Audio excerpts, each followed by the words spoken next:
तो दोस्तों भारत के कावेरी इंजन प्रोग्राम को लेकर के फाइनली कुछ बड़ी डेवलपमेंट सामने निकल करके आ रही है और कैसे भारत आने वाले समय में अपने इसी स्ट्रेटेजिक कावेरी इंजन प्रोग्राम के अंतर्गत एक नए जेट इंजन को डेवलप करने वाला है, जिससे कि हम ना केवल भविष्य के इंजन्स को बना सकते होंगे बल्कि इसके दम पर हम अपने तेजस फाइटर जेट को 100% ऑलमोस्ट यहाँ पर इंडिजिनाइज कर सकते होंगे।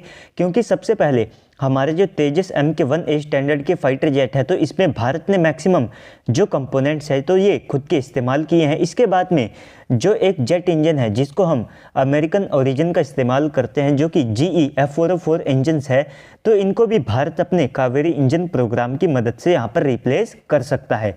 तो दोस्तों इसी के बारे में कुछ नई जानकारियाँ सामने निकल करके आ रही है। साथ ही साथ यहाँ पर हमारी कंपनियों के द्वारा किस प्रकार से फंडिंग की डिमांड की जा सकती है उसको लेकर के भी अपडेट है। और किसी भी प्रोग्राम के लिए जो फंड्स है तो ये उसकी रीढ़ की हड्डी माने जाते हैं। तो यहाँ पर भारत कैसे इस स्ट्रेटेजिक प्रोग्राम में इन्वेस्ट करने वाला है उसके बारे में इस वीडियो के अंदर हम समझेंगे। लेकिन दोस्तों वीडियो को शुरू करने से पहले आप सभी लोग वीडियो को लाइक करके कमेंट सेक्शन में जा करके जय हिंद कमेंट कर दीजिएगा।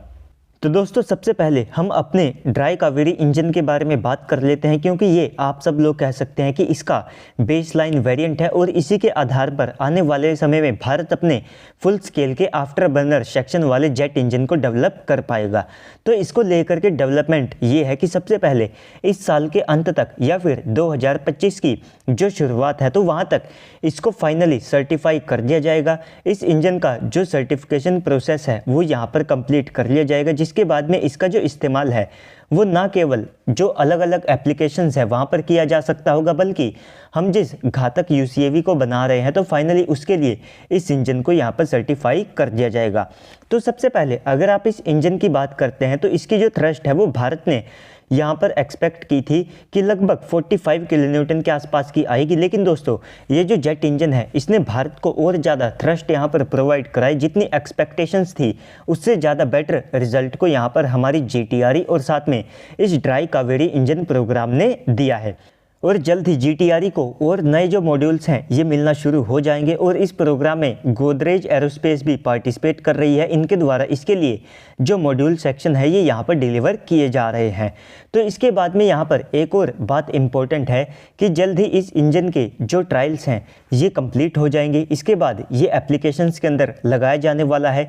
तो इसी के आधार पर और इस सारी प्रोग्रेस को सस्टेन करते हुए हमारी GTRE चाहती है कि फुल स्केल के आफ्टर बर्नर सेक्शन वाले कावेरी इंजन को बनाया जाए, जिसकी जो थ्रस्ट है जो ड्राई थ्रस्ट है वो लगभग 49 किलोन्यूटन के आसपास हो और जो आफ्टर बर्नर सेक्शन की जो थ्रस्ट है वो लगभग 82 किलोन्यूटन के आसपास हो। तो इसके लिए सबसे पहले जो GTRE है ये आने वाले समय में MOD यानी कि मिनिस्ट्री ऑफ डिफेंस से एडिशनल फंड्स के लिए डिमांड करेंगे और अगर इनके लिए ये फंड्स अप्रूव हो जाते हैं तो ये फाइनली भारत के स्वदेशी जेट इंजन के ऊपर काम करना शुरू कर देंगे। पहले से जो प्रोग्रेस है वो भारत काफ़ी ज़्यादा कर चुका है, तो आने वाले समय में इस प्रोग्रेस को सस्टेन किया जा सके और जो मौजूदा टेक्नोलॉजीज़ है इनको इन्हेंस करके नई टेक्नोलॉजीज़ के अंदर यहाँ पर बदला जा सके। तो इसके लिए डेफिनेटली जो भारत की GTRE है इनको एडिशनल फंड्स यहाँ पर चाहिए होंगे।